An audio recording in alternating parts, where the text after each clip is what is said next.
Good afternoon, friends. As you are all aware, that the Economic Survey 2016-17 was presented before the Parliament by the Honorable Finance Minister. The document this time has some really new features.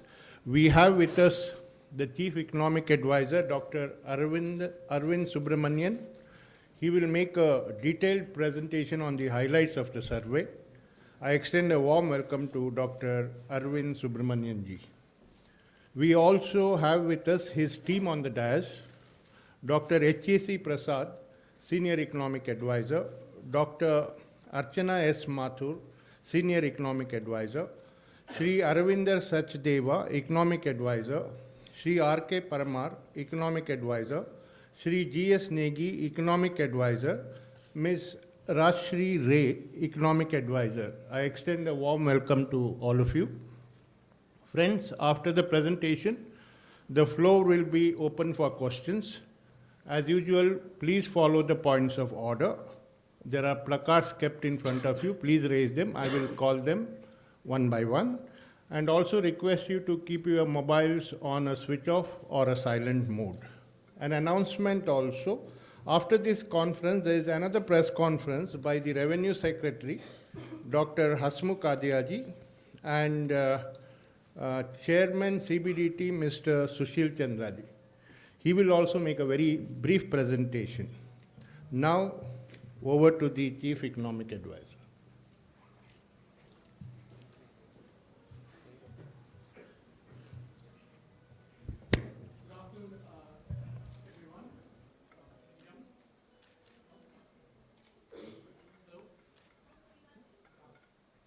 Oh, sorry. Is that better? Yeah. So, okay. Should we dim the lights, please, so that people can see the screen?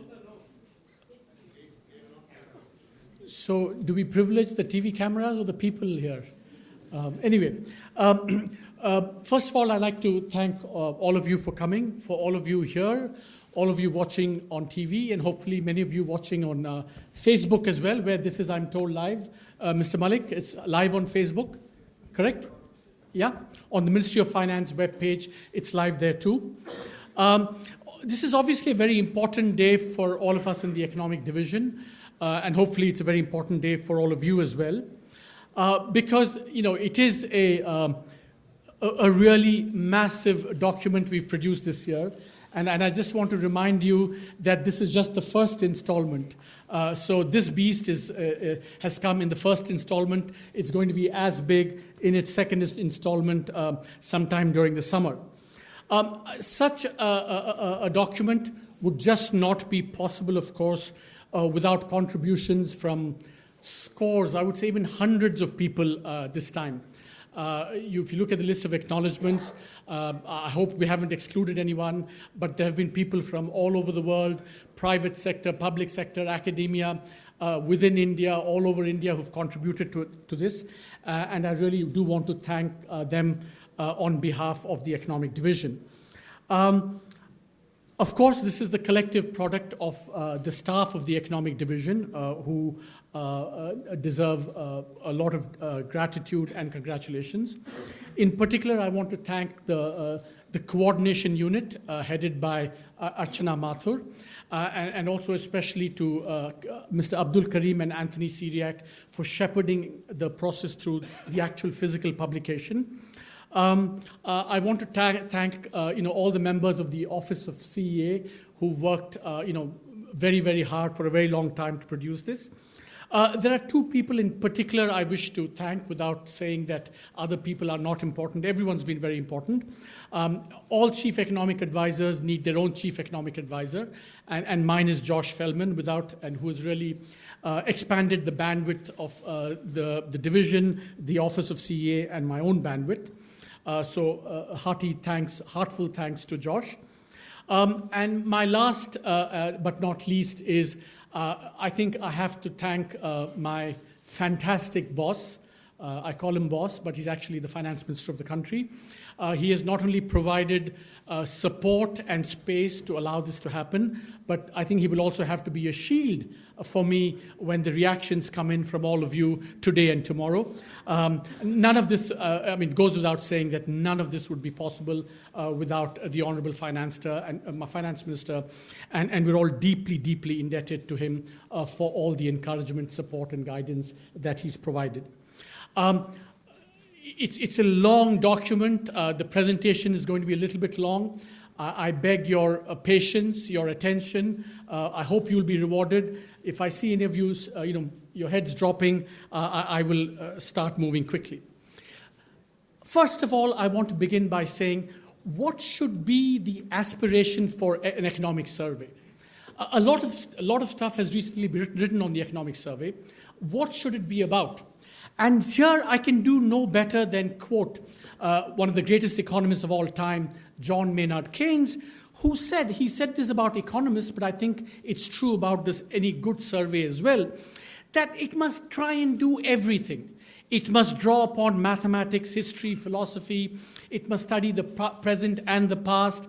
And very importantly, it must be purposeful and objective, and its authors must be as aloof and incorruptible as artists, yet, like grubby politicians. So we have to try and do everything. And Amitabh Bachchan, I think, says this more colorfully, I think, when he says, isme drama hona chahiye, tragedy hona chahiye, comedy hona chahiye, sab kuch hona chahiye. And that's what the survey, I think, tries to do. We've probably fallen short of these lofty standards, but that's what we've tried to do. And that must be the aspiration for all economic surveys. Okay, the structure of the survey, it comes in 4 parts, just to kind of entice and tease the reader. There's a section called 8 Interesting Facts About India that you probably didn't know. So those who are, attention challenged, they can just go to that. But apart from that, there are 3 sections, what we call the perspective, which is a kind of big picture take on the economy, short term and medium term. Then what we call the proximate, all the pressing challenges in the short term, and then the persistent, all of the medium term challenges. Obviously, this is a forward-looking, ideas, analytical-based document. There will be, as I said, a review coming later in the summer. But I do want to emphasize that this is a government document, absolutely, but it also aims to provide objective analysis, and what Keynes said and what the finance minister has kind of provided the space for is to be both purposive but also dispassionate and objective. This is what we try and do. This has a lot of material, 14 chapters, a lot of it with medium-term issues as well. But today, given the constraints of time, I'm going to focus mostly on, what are some of the more pressing short-term issues. But I do hope that all of you, after, splashing headlines tomorrow, will go back and read, some of the other chapters as well. And there is a lot of food for thought here.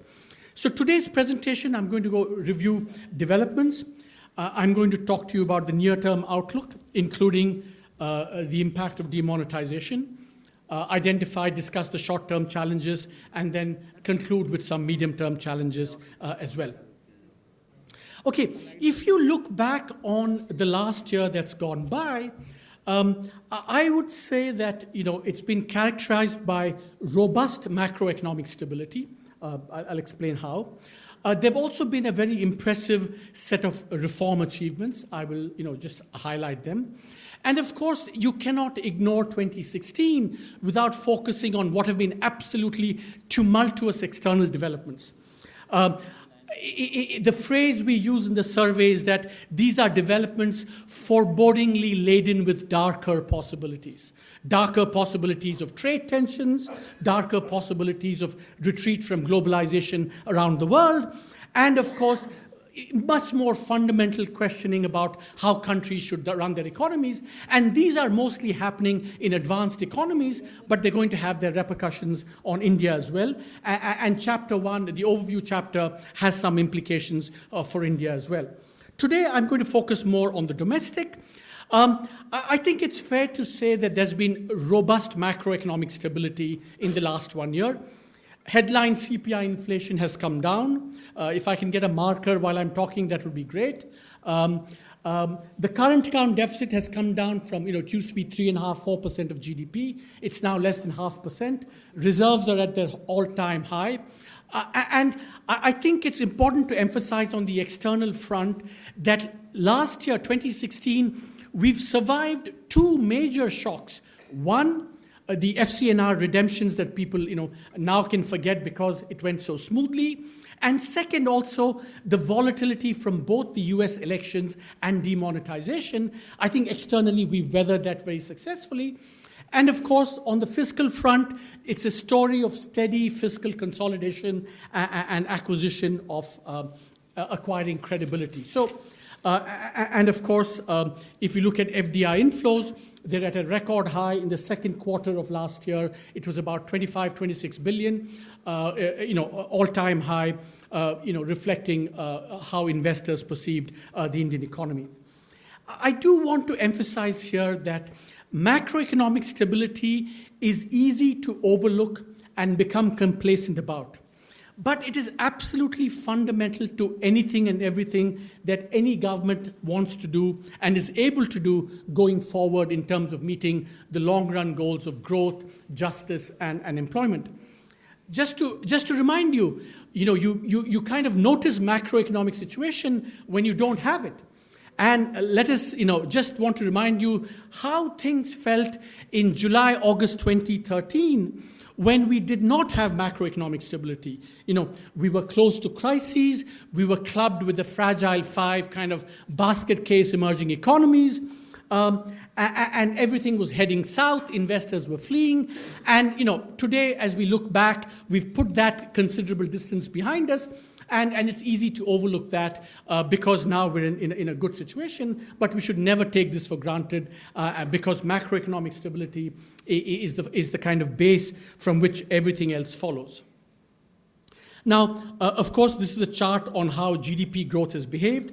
You can see that real GDP growth has increased but stabilized. Nominal GDP growth declined last year and has come back up. And I would insist that, especially at a time when the CPI and WPI were diverging so much this year and last year, at last it's caught up. Nominal GDP growth was an important indicator to monitor. Now, if a year ago, someone had stood in front of you and said that the government within the next 1 year would implement an absolutely landmark GST bill, would secure passage of the bankruptcy law, would codify the institutional arrangements in the form of a monetary policy committee, and would pass the Aadhaar bill. If someone had said that a year ago to you, you'd have probably greeted that with skepticism, quite rightly so. But yet, a year on, I think all these achievements have happened, and legislatively with near unanimous political support. So I think, again, it's something that we kind of tend to forget. We've had, the absolutely, transformational GST, which is going to have all kinds of positive impacts on investment, on tax compliance, on governance, on growth. And of course, it's an absolutely radical experiment in the governance of cooperative federalism, and we're already seeing the benefits from that. The finance minister and, of course, my good friend Hasmukhji were instrumental in doing this, but it's just an absolutely landmark achievement which we should recognize. In addition, FDI was liberalized. I think we've also had this UPI being implemented, which, because of the interoperability that it creates, is going to make JAM a reality because it's going to make M-Mobile an integral part of JAM. And of course, the government also had taken some important steps to promote the labor-intensive sectors like apparels and made-ups. Now, just as an aside, I would like you to go, see, despite all these achievements, it's very interesting that the ratings agencies have not reflected this. So there is a box in Chapter 1 where we show how maybe what kind of inconsistent standards the ratings agencies have. We call this poor standards. Because Standard & Poor's said last year that there's no way we can upgrade India because of its low GDP and fiscal deficit. But actually, if you look at how they have rated China and India, it's absolutely astonishingly inconsistent. China is about 6 grades above us on the ratings, AA minus, BBB minus for India. And yet, since 2008 onwards, 2 absolutely key indicators of risk have, in the case of the indicators being growth and credit growth, China's GDP growth has come down dramatically. Its credit to GDP has risen dramatically, and everyone acknowledges that this is the single biggest risk to not just the Chinese economy, but to the world economy. India's indicators have moved in exactly the opposite directions, and yet, how did the ratings agencies behave? They upgraded China, and they did not, despite all these risky developments, they did not downgrade China, whereas in fact for India, the rating was maintained 6 notches below China. So it's an interesting thing about how, I think, reflection on how these, institutions work, but I think we should question them. But this is just, I think, for all of you to digest and have a little fun on. Now, I've spelt out all the achievements of the government and the economy in the last year. But as I said, we have to be objective about the economy. We have to provide objective analysis. Because I think it's only honest and fair to recognize that despite all these, there is a kind of sense of anxiety, a sense of, maybe things not going as well as they should. And our sense is that it stems from 2 things. One, the impact of demonetization. And second, the way investment, credit, and jobs have been behaving, not as strong as they should be. And I think these are 2 very legitimate concerns. And so the economic survey takes them head on. Now, of course, I think the headline should also be that finally the CEA speaks on demonetization. I think there is an old saying that you should only speak when you can improve upon the silence. In this case, I would say you should only speak when you can improve upon the noise, the clamor, and the cacophony, which is what demonetization has been about. So we are going to speak on demonetization. So how should we think about demonetization? It is a radical currency, come governance, come social engineering measure aimed at permanently and punitively raising the costs of illicit and unaccounted transactions, what you call kala dhan or black money. I think at its core, that's what it's about. I mean, you can flesh it out in terms of counterfeit, this, that, and the other, but we're trying to kind of cull out the essence. I think it's also fair to say that the public debate on demonetization has raised 3 issues.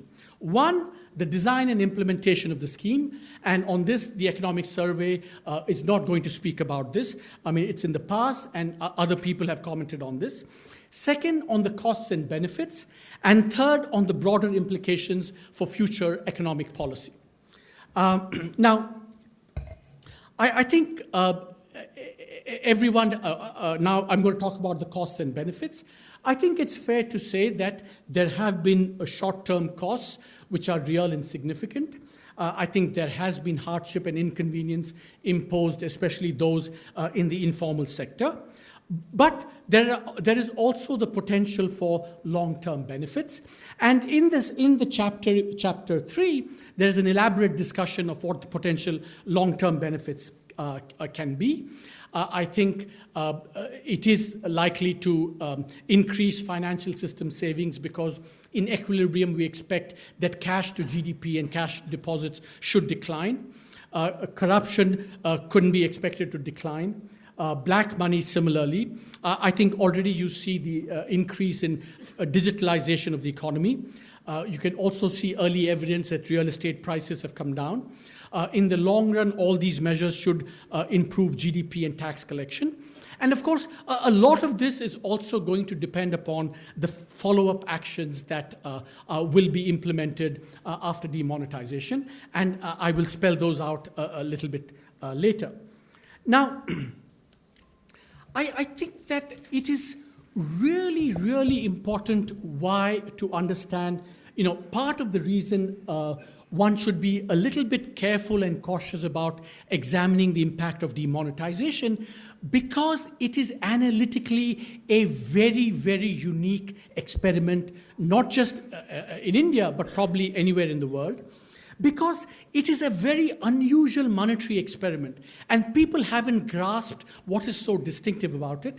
And I think it represents a structural break. No real models exist to kind of model this and say, oh, we know this happened in the past, and we can use that to project the future, because you simply can't. It's something very, very unique. Now, and I am absolutely sure that 5 years from now, there will be 50 to 100 PhDs just on this dimension of India's experiment with demonetization. And what is so unusual? Demonetization actually has affected different forms of money very differently. So in the chart on the left-hand side, we show in red what happened to one form of money, which is bank deposits, and in green, we show what happened to the other form of money, which is cash. What demonetization has done is both simultaneously reduce the supply of cash quite dramatically, but by the same token, it's increased the supply of deposits, because that's how demonetization was structured. So it's affected different forms of money very differently. And on the right-hand side, you can see what the price consequences of that are, because the price of one form of money, demand deposits, G6, etc., have come down quite dramatically. The lending rate has come down by about 90 basis points. The G-Sec rate came down, I think, initially by about 60. It's recovered to some extent. And we know that cash was still in short supply, so we know the price of cash went up. So the supply of cash went down, the supply of deposits went up, the price of deposits came down, and the price of cash went up. So this is a very unusual experiment in monetary history. That is why I think we have to be really cautious about assessing what its impact is going to be. So first, let's turn to the green line, the cash impact. And here, the first piece of, I think, news I want to give you is that the currency squeeze was less severe than commonly perceived. On the left-hand side, you see what everyone thinks was the supply of currency in circulation. On the right-hand side is our estimate of the currency in circulation. They're drawn on the same scales, and what you can see is that the decline on the left-hand side is actually much greater than the decline on the right-hand side. And that's because the headline number on currency in circulation obscures the fact that de facto a lot of demonetized currency was still legal tender. So if you correct for that and for other things, you find that the headline decline in currency was less severe. For example, on the left-hand side, between November 8th and December, the decline seems to be about 41%. I think we estimate it to be closer to between 30 and 35%. Second point, which goes in the other direction, is psychologically it felt that the currency squeeze was most severe in November, but actually it was most severe in December. And that's also a contrast between the left-hand side and the right-hand side charts. And finally, of course, the most important thing, if you look at the right-hand side chart, is that since end December, I think we're well on our way to remonetization, and in a month or two, we should be close to full remonetization of the economy. And so this is a very important, kind of set of analysis that we have in the demonetization chapter. Okay, now is kind of, what everyone is, what do you think is the GDP impact? And I think analytically, again, thinking about this carefully, cautiously, you can kind of see that demonetization has an effect on aggregate demand. Because remember, if liquidity comes down, the ability to transact will come down. It also affects aggregate supply because in some cases, cash is used as an input to production. I mean, in agriculture, for example, you need cash to pay labor. So if you can't pay cash, you don't have an input to production, and so supply can be affected down the road. And the third impact is that there is genuine uncertainty about how the economy is going to evolve and how policymakers are going to respond, which creates uncertainty about how consumers are going to make their consumption decision, how firms are going to make their investment decision. Should you consume now or later? How much, etc., etc. So this is kind of analytically how one should think of the short-term GDP impact. And therefore, in coming up with a number, we have tried to use, as far as possible, indicators that give us a sense of how demonetization has impacted. Here, too, there are 2 or 3 complications. One, there's a lot of anecdotal evidence, of course. They went down, this city went up, rail traffic went down, etc., etc. But for us, the challenge is we need high-frequency data. It has to be macro data. It can't be, in Tirupur this happened or in Surat this happened. It has to be macro data. And what people don't realize is that since it happened in November, there's a kind of Diwali contamination. Did it go up or come down? Diwali happened when this year, when last year. It really affects how you, assess the cash impact and the impact on the economy. So what we've tried to do is put together 5 or 6 broad, high-frequency macro indicators to see the kind of before-after demonetization effect. And the bottom line is that the evidence is quite mixed.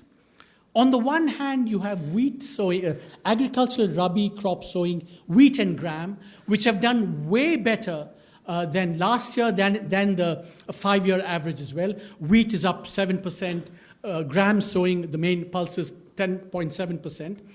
And so that is up. Of course, we still don't know how production is going to be because it's going to depend upon yields and the access to inputs that farmers have had. But broadly, the agricultural sector, sowing at least, has not been affected. Indirect tax collections, you see a bit of a dip. And now people say, what about, you must do this calculation, taking out the effect of all the new revenue measures that were taken. We've done that as well. What you see is that whatever decline there is has been happening for some time in the excise because the effect of the new tax measures have been coming down. And you don't see a particular blip down or any significant blip after November 8th. Real estate, on the other hand, you do see a dip in prices, in sales, in launches. And of course, some of it may be adverse for the economy, but in the long run, some of that is also good because in equilibrium, the aim of demonetization is, in fact, to bring down real estate prices. Bank credit, on the other hand, on the other extreme, has been affected by demonetization. It seems like it's come down. And the most affected sector has been especially two-wheelers, where reflecting, I think, the demand from the less affluent and from rural India, demand has come down. So the overall picture is mixed. I think one should tentatively conclude that there will be an impact on GDP. The question is, how much? And so this is our real GDP outlook for the year. For 2016, we expect real GDP growth to slow down by about 1/4 to 1/2 percentage point relative to the baseline. I think it's also fair to say that given the way GDP is measured in India, recorded GDP will underestimate the impact on the informal sector. So these are now. Now, I want to sound a notice of warning to all of you. These numbers will be misinterpreted, will be mischievously interpreted, and so let me clarify how you should not report these tomorrow morning. 1, it is not appropriate to do a before-after comparison. Many people will say 2015-16 growth was 7.6, 2016-17 is Y. The difference between 7.6 and Y is the demonetization impact. Incorrect. The more appropriate way to do it is to do what would have happened in 2016-17 without demonetization and with demonetization. And that baseline is really the CSO's advance estimate, where they clearly said it was a without demonetization impact. which is also the survey's impact of the baseline, which is around 7%.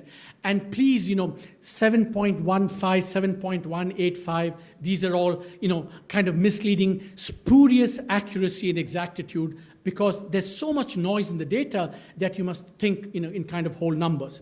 So first, no before-after comparison. It's a with and without baseline comparison. Second, it is not appropriate to compare the levels of other forecasts with the levels of the forecast made in the economic survey. Why? For example, the IMF has come down to 6.6, but it was originally projecting 7.6 without demonetization. So that is a 1 percentage point decline, whereas we are projecting about a quarter to half a percentage point decline. So it's more appropriate to compare changes in other forecasts and those of the survey. I do not want to be held responsible for the over-optimism and the incorrect projection by the IMF. We are doing it relative to our baseline. We cannot do it relative to the baseline. It turns out to be an over-optimistic baseline by the IMF. Third, I think it's also not appropriate to compare one number of any other institution with the range provided by the survey, because by definition, when they produce one number, it says, we think most likely this is going to happen. Whereas what we are saying by providing a range is that essentially what you cannot rule out with any degree of confidence. So the quarter to half percentage point decline is relative to our baseline. It reflects the uncertainty in the process. And also it says that, this is what we are comfortable with, not that we think it'll be definitely at the higher end of the range or at the lower end of the range. That is the way. So I'm going to read what each of you is writing up tomorrow, and then I'm going to come back and hold you to task if you deviate from my sermon just now. Okay, but remember that, as I said, demonetization has short-term costs, potential long-term benefits. And really, what is now critical looking ahead is what are the follow-up actions to minimize the costs and maximize the benefits. I think this is where the focus should be. I think there should be a fast remonetization. And the earlier that we withdraw the limits on cash, the better. I think the impetus to digitalization that the government has provided must be continued. But I think that one must be careful here. The transition must be gradual. It must be inclusive, because there are lots of people who are not digitally connected. I think we must be very mindful of them. I have a preference mostly for doing this via incentives rather than controls, not dictating outcomes. And I think at every stage we have to balance the costs and benefits of cash versus digitalization. I think we should remember that digitalization offers a lot of benefits, but it can also have costs because the poor especially don't have as much access. And similarly, I think cash, while a lot of it is prone to misuse, it also has certain conveniences which we must recognize. I think it's really critical. I've said this time and time again, and I'm saying this also because Hasmukhji is here. I think an absolutely natural follow-up to GST is to bring land and real estate into the fold of the GST, which will just, that one source of Kala Dhan, black money, which is real estate, bringing that into the GST with all the self-compliance that happens would be a huge benefit. In the same spirit, reducing taxes and stamp duties. And of course, we need to have a clear, stable, non-discretionary tax administration to allay any fears people might have in the aftermath of demonetization. Okay, what is the outlook for next year? Given the range we've given this year, I think we expect it to be in the 6.75%, 7.5% range for next year. I think the pickup, I think, as I said, the effect on GDP will be temporary. I think as remonetization happens, the economy will recover back to trend next year. And I think that two potential boosts to growth next year, which will lift growth next year. One, of course, is the catch-up from demonetization. To the extent that consumption has been held back, investment has been held back, credit has not been enough, cash has not been enough. As they ease going forward, I think the economy, the kind of grease that's provided and the consumption that happens should pick up again. And I think that one perhaps important source of demand next year could be the export revival from rising world GDP growth with possible spillovers to investment. As you know, the IMF has forecast that next year growth will be higher in 2017 than in 2016. And already we see some early signs of a pickup in growth. The chart on the left shows in the last few quarters, non-oil export volume from negative territory is now in positive territory. And even in our services exports, you can see the glimmer of hope on the extreme right, where finally volumes, in dollar terms, IT services are going to pick up. And especially if the world economy picks up, in the short run, that's expected because of actions in the United States especially. I think that catch up in consumption as remonetization happens, a pickup in exports is something that can get the economy back to trend next year. How is our attention level, collective attention level? Good? Excellent. Okay, that's good. Because I'm getting now kind of warmed up a little bit here. Okay, remember that we promised that we'd be honest and objective. We gave you what all the achievements were, and we said that there were two challenges. One is the anxiety about demonetization, which I've just addressed. The second, of course, is the anxiety about what we would call the festering twin balance sheet problem. The balance sheets of corporates and the balance sheets of banks are still challenged. We do see evidence of that. You can see the NPAs as a percentage of loans is high and rising, especially in the public sector banks. As a result, investment, overall investment and private investment are now in growth terms in negative territory. That is worrisome. That is a challenge. And of course, reflecting that, you see bank credit growth. This is in real terms. You see two things interesting here. Real credit to the corporate sector to industry is in negative terms, and that's the green line at the bottom. But you see that personal loans, which supports consumption, is actually in robust double-digit territory. And in a sense, the economy has been kept up because of consumption and because of the government. And it's been a familiar story over the last 2-3 years. So all those who say that there is no story to support what's happening in India in terms of growth, I think there is a story. I mean, the consumption and government have been the drivers of growth, and investment and exports and credit have lagged behind. And I think that rectifying that balance is going to be very important. I think that, therefore, addressing the twin balance sheet problem is critical. I want to kind of hone in on what I think is really what are the distinctive features of these of the twin balance sheet problems. It's not just about the banks. It's actually now much more about the companies, especially the over-indebted companies. It is an economic problem, not just a morality play. I think mistakes were made, which I think we need to come to grips with. By the way, I should emphasize that this is really, in large part, a legacy issue coming down from the boom years around the global financial crisis. The third thing to realize is that much of this stressed debt is in large companies. Many of these companies are unviable at current levels of debt, which will require writing down debt in many cases. Banks are finding very difficult to do this on their own because they're all decentralized, they can't coordinate. And also it's very difficult to take political decisions to say, let's write off the debt of some very big company because you know what the consequences are going to be.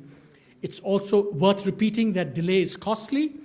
And therefore, in a sense, many of the current solutions have not really delivered so far. So one of the things we say in chapter 4 of the survey is perhaps it's time to consider a new solution, something like a public sector asset reconstruction company. But that's just one solution. But the point is that it's a very tricky, intractable, difficult problem. It's been there for a very long time. Current solutions, such as they are, have not really worked. And we have to try and remedy that, and we have to look for new solutions. Now, What are the risks and challenges to the outlook? I think on the domestic front, there's certainly, if there's any lingering uncertainty from demonetization, they need to be addressed. I think on the external side, I can think of three sources of risk. I think oil prices could go higher. Of course, subject to a cap of about 65, because at about 65 or so, shale oil production comes on. So there is a natural kind of lid on oil prices, but I don't think we want to get to that and to test that, because as oil prices rise, our macro fiscal inflation do get more difficult, and I think that can challenge us. I think the other big risk is escalating trade tensions. I think China is still, with a lot of underlying vulnerabilities, a source of systemic risk. There could be trade tensions, and of course there could be a resurgence of protectionism. All of these will affect the outlook and our risks to the downside of our outlook. The upside potential, of course, is that, if the world economy in the short run picks up, and exports continue the trend that I showed you, then it's possible that the outlook could be better than what we've projected so far. Now, I have only covered so far probably 3 or 4 of the 14 chapters. I am not going to cover the remaining 10 because I'm sure I will lose you by then. But I do want to cover one. But before I do that, I also want to say that there are many more chapters in terms of what we need to do for the textiles and leather sector. How should we think about fiscal policy at the center and the states? How should we think about, is there a natural resource curse in India? Is there an aid curse in India? How should future finance commissions treat transfers going forward? What do we think about, whether India is one market? I think there's some very exciting new research on the fact that India is a new market. You'll see a piece tomorrow on that. We've done some really, here I'm being immodest on behalf of my colleagues. We've done some absolutely cutting state-of-the-art research to show, to actually puncture all perceptions about how India is a kind of barrier-riddled economy. Trade within India is very, very high. People moving in India is so much higher than people think. About 9 million migrants move across India for work today. It's almost double what people think they are. So there's a lot of research out there that I would love for you to go and read. But I do want to focus on one other medium-term issue, which is that everyone and his uncle has a view on this. So do we. But I think they have a view because they think we're going to come out with a view, which I'm going to give it to you now, which is universal basic income. And the chapter is written up, I hope you'll go and read it, as a conversation that Mahatma Gandhi might have had, that you could have had with Mahatma Gandhi, or that he might have had with himself. I actually presented this on October 2nd at Sabarmati Ashram, where I was invited to come and speak.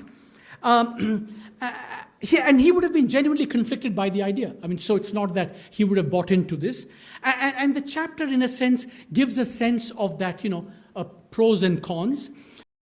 UBI, first of all, is a very simple idea. It's based on 3 principles: universality, everyone gets it; unconditionality, you don't have to do anything to get it; and agency, you don't get it in any particular form, like only if you get it in terms of cash, in terms of food, in terms of government buildings, etc. You get it, as cash.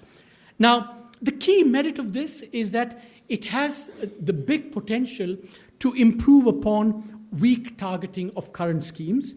And here, again, my team have done some new and really excellent research, which kind of is captured in these 2 charts. So the map on the left shows where do you see the most poor in India? And that's the red. So red is a lot of poor, green is very few poor. And the right-hand side shows what is the shortfall of spending in government programs that goes to those districts. And you see that the color pattern on the right-hand side is very similar to the pattern on the left-hand side, which basically is saying that wherever there are more poor is precisely where you have a shortfall in spending. And our rough calculation is that, based on analyzing 6 programs, but also looking at the past, in those districts which account for 40% of the poor, only 29% of overall spending goes there, which means essentially it is intrinsic to government programs in India that they will exclude the needy, the poor, because the take-up of these programs will be best in those states that are better governed, which by definition have the fewest poor. So that's intrinsic to this. It's not, you shouldn't point fingers at anyone and say, this was badly run, this was well run. It is intrinsic to programs. You run a PDS, it will run better in, state A versus state B, and you pick your A and B. The advantage of UBI is that it can get around this. Universality means we can give it to everyone from top down. We can skirt these layers of bureaucracy in between. And that's one of the virtues. We estimate the fiscal cost about 4 to 5% of GDP. We give a sense of what are the other current subsidies to middle class, fertilizers, about 2 to 3% of GDP. And, as I said, there are big implementation challenges.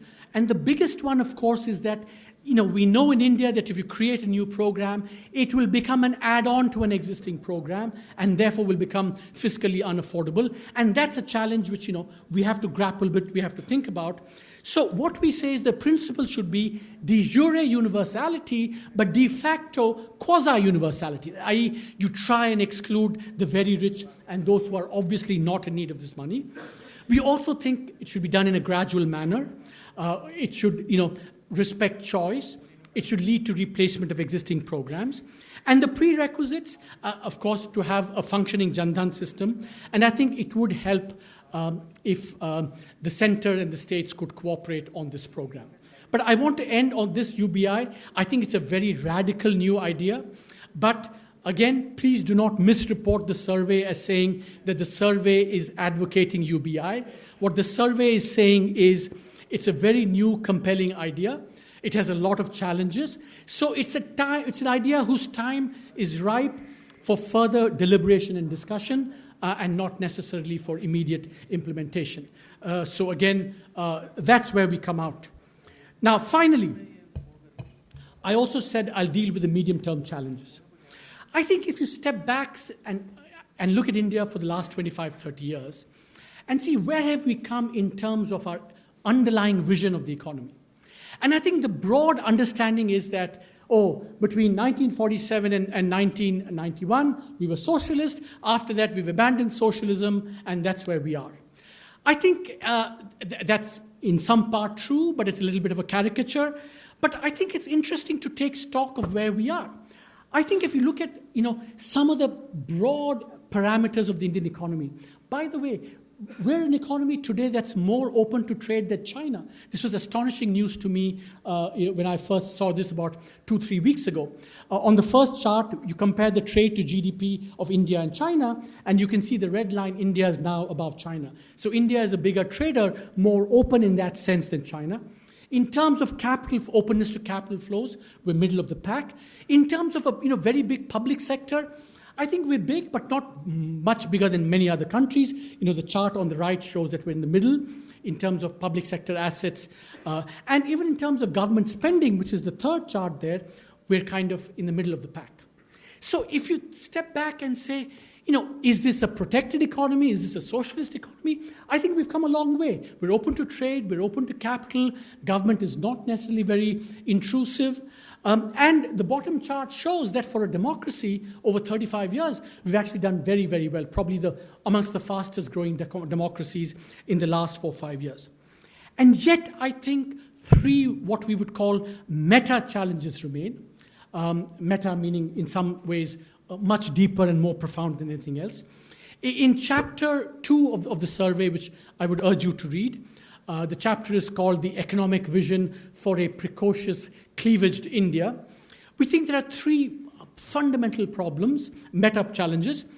Inefficient redistribution, I gave you a sense of that. There's still a certain ambivalence about the private sector and property rights. And I think state capacity still needs to improve considerably to kind of especially deliver essential services like health and education. I think on the states on their delivery of health and education have not made as much progress as they should. I don't even think there's a dynamic in India, the competition between states dynamic, which is very powerful when it comes to attracting investment, talent, boosting FDI.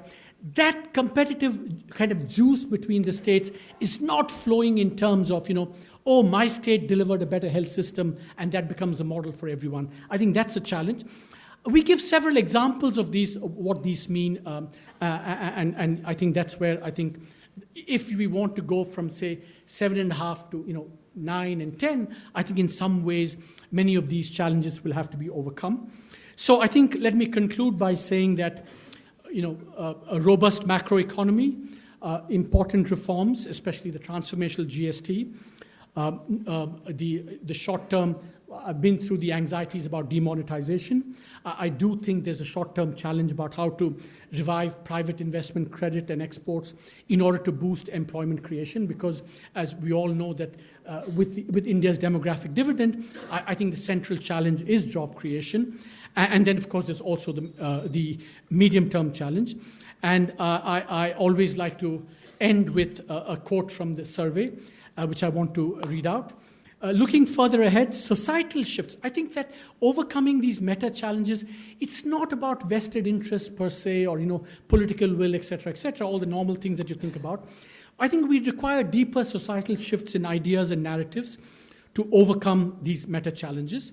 In the aftermath of demonetization, and especially at a time of gathering gloom about globalization, articulating and embracing these ideational shifts will be critical to ensure that India's sweet spot is enduring, not evanescent. Thank you very much. Thank you, Dr. Arvind Subramanian ji, for your cogent and vivacious presentation. Now we will take some questions. Let's start with 120.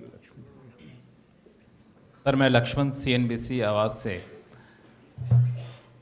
मेरा सवाल ये है कि जो हम लोग universal basic scheme योजना की बात की है, उसमें आपने कहा है कि इसको डिस्कशन करना चाहिए. आप ऐसा कहेंगे कि इसको पायलट प्रोजेक्ट के तौर पर तुरंत इम्प्लीमेंट करना चाहिए, इसके एक्सपीरियंस को देखना चाहिए, फिर आगे फर्दर इसको इम्प्लीमेंट करना, क्या इसके पक्ष में आप हैं? और सेकंड, नेक्स्ट ईयर फॉरकास्ट का रेंज आपने काफ़ी ज़्यादा दिया है, 75 बेसिस पॉइंट दिया है, इसके पीछे क्या वजह है? दोनों बहुत अच्छे सवाल हैं. फर्स्ट क्वेश्चन, जो आपने आइडिया किया कि पायलट बेसिस पे शुरू करना चाहिए, इनफैक्ट हम चैप्टर में भी वही कहते हैं कि बिकॉज ये बहुत ही मतलब important and big scheme होगा. It will be a big shift in regime and therefore I think one should test it. ऐसा नहीं है कि इसका पहला एक्सपेरिमेंट नहीं हुआ है. मध्य प्रदेश में एक एक्सपेरिमेंट हुआ था, सेवा ने किया था, और उसका भी एविडेंस है और उसका फेली पॉजिटिव एविडेंस है.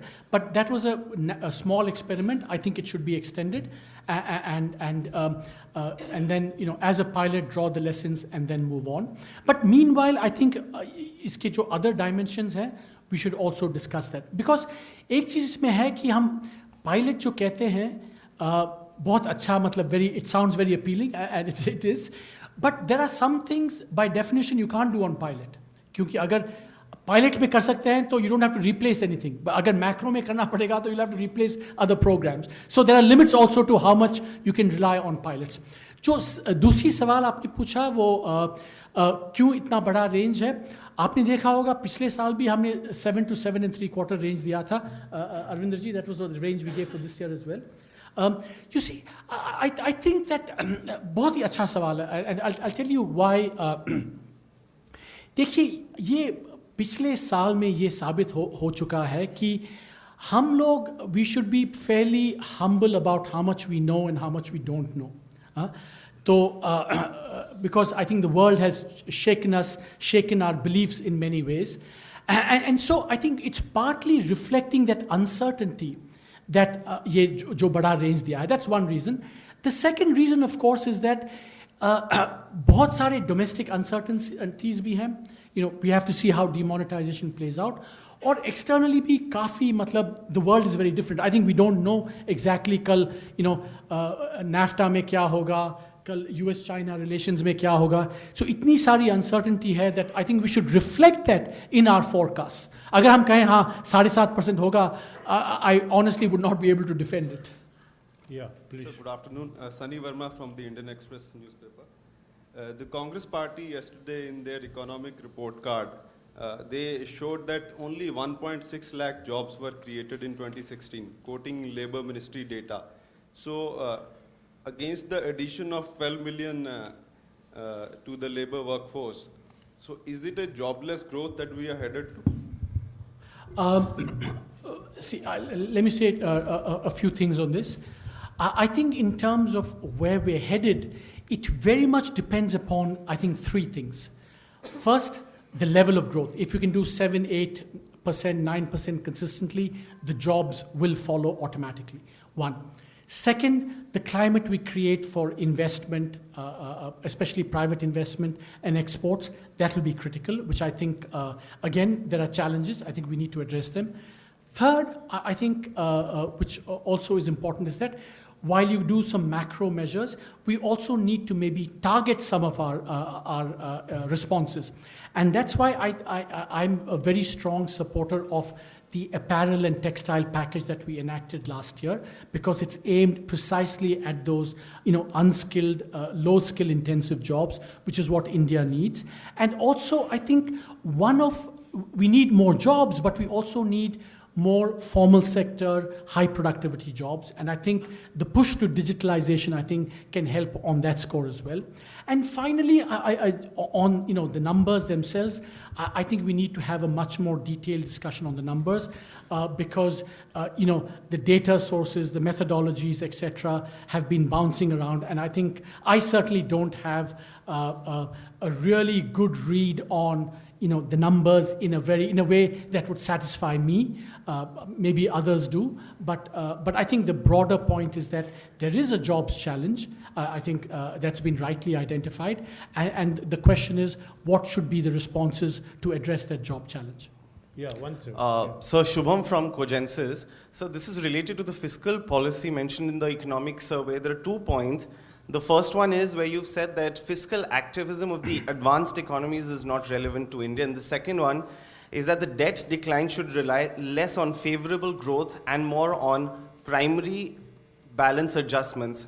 Does that mean you're saying we should target now primary deficit instead of fiscal deficit? And the first one, are you indicating more towards contraction or expansion of on the fiscal side? Yeah, see, I think, let me take each of these questions. I'm glad you've read the fiscal chapters. Thank you very much. I think that on the first point, we no longer live in isolation. We live in a world where there's so many things happening, and then we need to interact with the world at the level of ideas. Now, the understanding of fiscal policy internationally has changed dramatically. Right? And there's a really great piece by Jason Furman, who just retired as the chief economic advisor to President Obama. And there, the case is that we need more activism in fiscal policy. And we say that, precisely at a time that the world is revisiting this, we might be tempted to revisit ours as well. But the experience of India is that one could almost draw the opposite lesson. Because it's very interesting in India, if you look, our two major financial crises, BOP in 91, 2013, were both preceded by fiscal expansions. You see, and the interesting thing, what happens in India, especially in the last, after 2005, when there was a boom, we didn't save enough, and when there was a downturn, we increased the deficit. So fiscal policy becomes pro-cyclical. I think we should avoid that pro-cyclicality, and therefore any fiscal rules, and you will have to wait for the FRBM committee what they say, but conceptually we should devise rules which say that if there's a boom, there should be a check on how much you can spend. If there's a bust, yes, you should be allowed flexibility, but not so much flexibility that you bust the targets, and you should come back toward fiscal balance. In fact, the 2013 crisis, I think one of the reasons was we expanded our deficit and we didn't come back quickly enough to a path of fiscal rectitude. That's point number one. Point number two is that what has also been true, so that's what we call the flow problem, spending and deficits. Then there's a stock problem, debt. We've reduced our debt enormously from about 80+%. Now we're down to, just about 66, 67%, I think. But in the last few years, 3-4 years, actually debts started rising again, debt to GDP ratio. And the reason that's happened is that I don't want to get too technical about this, but debt evolves depending upon how fast you grow, what your cost of borrowing is, and what the primary deficit is, which is, your revenues minus your non-interest spending. Essentially, we've reduced our debt because growth was high. We've not really focused on the adjustment, the pure fiscal adjustment, and so we need to do the adjustment. Now, whether that should be gradual or fast, whether that should be based on fiscal or primary deficit, these are issues that I think we can have discussion about, and you'll see that discussion in the FRBM report. Yeah, number 6, yeah. Sir, hi, I'm Ruchi Bhatia from ET Now. Firstly, congratulations on such an extensive survey. I have 2 questions. It's not enough if you say it's extensive, you should say other things as well. So between One thing, if you don't mind, I request one question because there are so many others waiting. Okay. You're pegging growth between 6.5 to 7.5%, and also you're saying that inflation is largely stable. Does that give the RBI a lot of headroom in the future for any sort of rate cuts, or do you believe the external factors will be too much to handle? And also, you also studied the impact of demonetization exercise. Do you think it was really worth the pain, or was there something else that the government could have looked at? See, on the first question, as I showed in the charts, what is really interesting about demonetization is that cash supply went down, but the supply of other forms of money went up dramatically, and that brought interest rates down. So in a sense, we're in a situation where market interest rates have been trending down. And so the question is, should the policy rate recognize and validate that or not? And that's a call that the RBI is going to make. But in some ways, the market is already signaling that, because of the way demonetization has worked out. Now, in terms of the question about could it have been better, I think counterfactuals I will leave for historians to answer. I think I'm just a kind of narrow economist who kind of wants to look ahead. Yeah. Sir, Sapna here from CNBC TV 18. Your fiscal chapter is very important, very interesting, especially the fact that the FRBM committee has already submitted its recommendations and tomorrow is the budget. Having said that, sir, you have spoken about the overall contours of how fiscal prudence has done well for India, and we should continue on that path, but you're also saying that probably it's time now to adopt a new fiscal, a new FRBM Act. The last one is pretty outdated, and that is well known in various quarters. So what is it that we are talking about over here? Are we talking, is the survey talking about a new FRBM Act coming in altogether? That's the push? Or are we talking about the fact that probably whatever we have followed so far in terms of, that we expand when there's a crisis and we don't when things are fine? Should it continue as is? See, I think, the job of the survey is to kind of analyze, what has happened and draw certain lessons from that. I think it's not, it would not be wise for the survey or for me to say, what the FRBM, framework should actually look like, because there is a report out there. You will see, all this discussion in there, and I think let's wait for that. But what we've tried to do here is to draw out what the principles, what the experience has been for India in the last, and how, what needs to be addressed is what we identify. How it should be exactly addressed, I think the FRBM committee has delivered a report on that. Yeah, 59, yes. So, Arup with Business Standard, when you speak about the public sector asset rehabilitation agency, you're essentially talking about a government-owned bad bank. So why do you think when those private ARCs happened, and why would the taxpayer pay for such a proposal? See, I think it's a very good question. I would urge you to read it carefully. See, remember that we've had private ARCs already. It's not that we don't have private ARCs, and their record has been very, very patchy. There's not been a whole lot of activity under that. The amounts involved are small. And also in the case of private ARCs, if you actually look at how they work, there are some fairly strange incentives for this, and that's why it hasn't taken off. And look, now, the essential point that we try to make is that there is a problem, delay is costly, the existing solutions, including private ARCs, have not worked. And therefore, it's time to think of new solutions. One of them could be this, public sector agency. But I think that in terms of why the taxpayer would be willing to do this, remember, the taxpayer is already on the hook. Those bad debts are already there. They are in fact mounting, and in fact delay is going to cost the taxpayer more. So the question is not, by creating this, you don't create new liabilities for the taxpayer.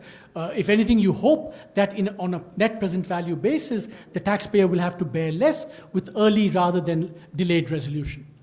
Yeah.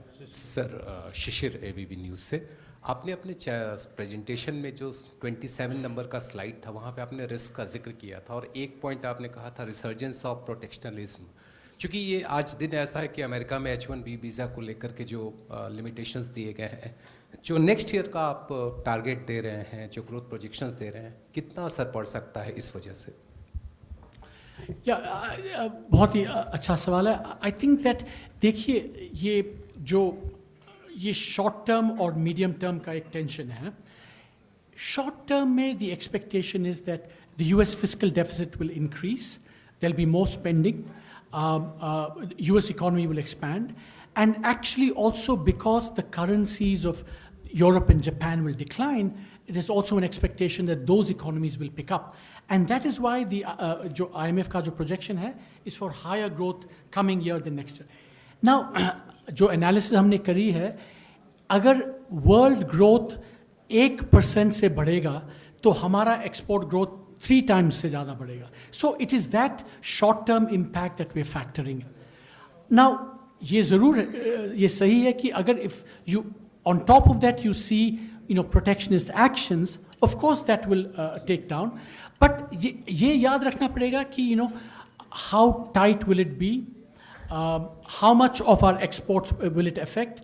Hopefully there'll be no impact. Hopefully there'll be no action. अगर action होगा भी थोड़ा कम impact होगा. But in the short run, the macroeconomic impact of का जो US expansion होने वाला है, it's that and what's going to happen to the rest of the world is what is driving our growth projection and our export projection. Yeah. Sir, this is Chetan from BTVI. Up here, sir, on your center. Sir, the survey has projected a conservative GDP estimate for FY18 compared with the projection made earlier. So, what are downside risks that you're projecting and the key challenges that you're projecting over a period of 2 years now, sir? देखिए, you have to remember that in any projection, a lot of it depends upon your starting point. For next year, the starting point is going to be slightly lower than what we had originally projected. Therefore, also the projection will also have to get, to some extent, moderated. So, in terms of 2 to 3 years, I mean, I think that if the world economy stays reasonable, without all these tensions and protectionism, if we continue our reform effort, I think we should, and then we've tided over the demonetization, then there's no reason why we shouldn't get back to our medium-term potential, which I've always said is between 8 to 10% growth. But remember, that is potential. A lot of it will depend upon the external environment. A lot of it will also depend upon the actions that we, the reforms we undertake ourselves. Yeah, I'll take last 2 questions. You will have opportunity to meet the CEA because they'll have to attend an event in Finance Ministry. At 3 o'clock. Short while, 3 o'clock. Timsi this side from CNBC TV 18. So you've again reiterated the problem of twin balance sheet, which needs to be addressed very carefully by the government as it is curbing the investment cycle. But can you suggest a clear measure which government can take to help come out of this twin balance sheet problem, firstly? And secondly, when you pitch for the UBI, you say that UBI has a fiscal cost of about 4 to 5% of GDP, but where do these funds come from exactly? Can you help us answer these questions? Okay, let me take those questions in reverse order. I think that, again, remember, we've done an estimate. There will be other estimates, and therefore, we think that our chapter should, kickstart the conversation. And clearly, I think that India cannot afford a UBI which is an add-on to an existing program. I mean, we simply cannot, generate 4 to 5% of GDP. So the only way it's viable, fiscally viable and sustainable politically in the medium term is if it can gradually replace some of the existing programs. So the challenge is going to be how we do that, I think we need a lot more discussion on that. See, in terms of the twin balance sheet, I think it's always tempting to look for one magic bullet. I don't think there's any one magic bullet. I think that growth and all these things depend upon doing a lot of things. I think some of which the government has done, which, for example, the GST and all the actions we've taken. There is a twin balance sheet problem. It's been there for a long time. And I think anything we can do to address that, I think interest rates coming down could help to some small extent. But I think fundamentally we need to address the fact that there are these over-indebted companies. They're probably many of them are unviable. There has to be some debt forgiveness. So the question is, what is the best way of doing that? I thank the CEA and his team for this press conference, and please continue to be seated. Now Revenue Secretary and CBD Chairman will join us.